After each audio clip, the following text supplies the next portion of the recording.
बोलो विष्णु भगवान की जय।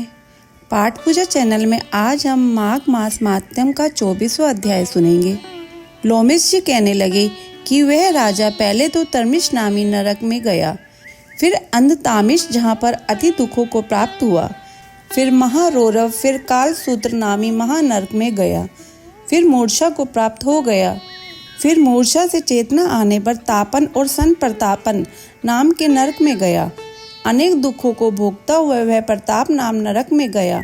तब काकोल, कुटपल, पूर्व मृतिका, लोह शंकु, मृजीप आदि नरकों में होता हुआ 80 पत्रवन में पहुंचा गया। फिर लोह धारक आदि नरकों में गिराया गया। भगवान विष्णु के साथ द्वेष करने के कारण वह 21 युग तक भयंकर नरकों की यातना भोगता हुआ नरक से निकलकर हिमालय पर्वत पर बड़ा भारी पिशाच हुआ। उस वन में भूखा और प्यासा फिरता रहा। उसको मेरू पर्वत पर भी कहीं खाने को नहीं मिला और ना पीने को जल। होत व्ययता के कारण वह पिशाच घूमता हुआ एक समय प्लतु प्रसवन नाम के वन में जा निकला। बहेड़े के वृक्ष के नीचे वह दुखी होकर हाय मैं मरा, हाय मैं मरा ऐसे जोर जोर से पुकारने लगा और कहने लगा, भूख से दुखी मेरे इस जन्म का कब अंत होगा। इस पाप रूपी समुद्र में डूबते हुए मुझको कौन सहारा देगा। लोमिस जी कहने लगी कि इस प्रकार वेद पाठ करते हुए देवदूती ने उसके दुख भरे वचनों को सुना और वहां पर एक पिशाच को देखा, जिसकी लाल डरावनी आंखें, दुर्बल शरीर, काले काले ऊपर खड़े हुए बाल, चेहरा विकराल, काला शरीर, लंबी सी जीभ बाहर निकली हुई, लंबे होठ, लंबी जांघें, लंबे लंबे पैर, सूखा चेहरा, गड्ढे जैसी आंखों वाले पिशाच को देखकर देवदूती ने उससे पूछा कि तुम कौन हो और ऐसी करुणा से क्यों रोते हो। तुम्हारी यह दशा कैसे हुई और तुम्हारा मैं क्या उपकार करूं। मेरे आश्रम पर आ जाने से कोई प्राणी दुखी नहीं रहता और वैष्णव लोग आनंद ही करते हैं। सो हे भद्र, तुम अपने इस दुख का कारण जल्दी कहो, क्योंकि विद्वान मनोरथ पाने के लिए विलंब नहीं किया करते। ऐसे वचन सुनकर प्रेत रोना बंद करके विनीत भाव से कहने लगा कि हे द्विज, किसी बड़े पुण्य से मुझको आपके दर्शन हुए हैं। बिना पुण्य के साधुओं की संगति नहीं होती। और फिर उसने पहले जन्म का वृतांत कहा कि भगवान विष्णु के द्वेष के कारण मेरी यह दशा हुई है। जिस हरि का नाम यदि अंत समय में मनुष्य के मुख से निकल जाए तो मनुष्य विष्णु पद को प्राप्त होता है, जो सबका पालन करता है। उसी से मैंने द्वेष किया। यह सब मेरे कर्मों का दोष है, जिसकी ब्राह्मण तप द्वारा प्रार्थना करते हैं।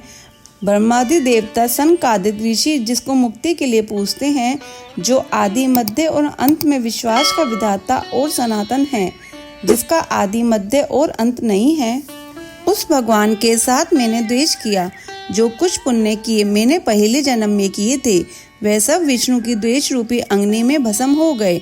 यदि किसी प्रकार मेरा यह पाप नाश हो जाए तो मैं भगवान विष्णु के सिवाय किसी और देवता का पूजन नहीं करूंगा।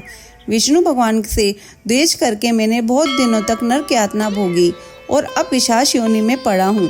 इस समय मैं किसी अच्छे कर्म के योग से आपके आश्रम में आया हूँ, जहाँ पर आपके सूर्य रूपी दर्शन ने मुझे ये दुख समान अंधकार को दूर कर दिया है। अब आप कोई ऐसा उपाय बतलाइए जिससे मेरी यह पिशाच योजनी दूर हो, क्योंकि सज्जन पुरुष उपकार करने में देर नहीं करते हैं। देवदूती कहने लगे कि यह माया देवता, मनुष्य, असुर सबकी स्मृति को मोहित कर देती है, जिससे धर्म का नाश करने वाला द्वेष पैदा हो जाता है। जगत की उत्पन्न करने, रक्षा करने और नाश करने वाले जो सब प्राणियों की आत्मा है, उनसे भी लोग द्वेष करते हैं।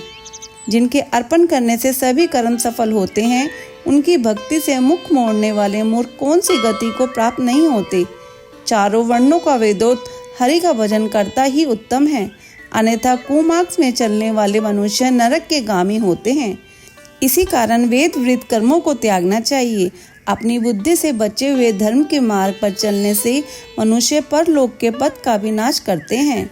वह वेद, देवता और ब्राह्मणों की निंदा करते हैं। झूठे मन कल्पित शास्त्रों को मानने वाले नरक में जाते हैं। देवादिदेव विष्णु से विमुख होने वाले नरक में जाते हैं। जैसे द्रविड़ देश का राजा नरक में गया, इस कारण इनकी निंदा नहीं करनी चाहिए और वेद में न कही गई क्रिया को भी नहीं करना चाहिए। लोमेश जी कहने लगे कि ऐसा कहने पर मुनि ने पिशाच को सुमार्ग बताया कि माघ मास में तुम प्रयाग में जाकर स्नान करो, उससे तुम्हारी यह पिशाच योनि समाप्त हो जाएगी। माघ मास में प्रयाग में स्नान करने से मनुष्य पहले जन्म के सब पापों से मुक्त हो जाता है।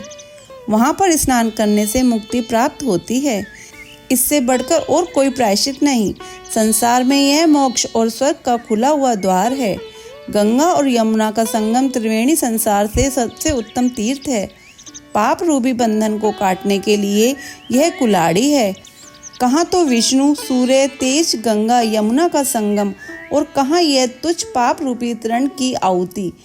जैसे घने अंधकार को दूर करने वाला शरद का चंद्रमा चमकता है, उसी तरह संगम के स्नान से मनुष्य पवित्र हो जाता है।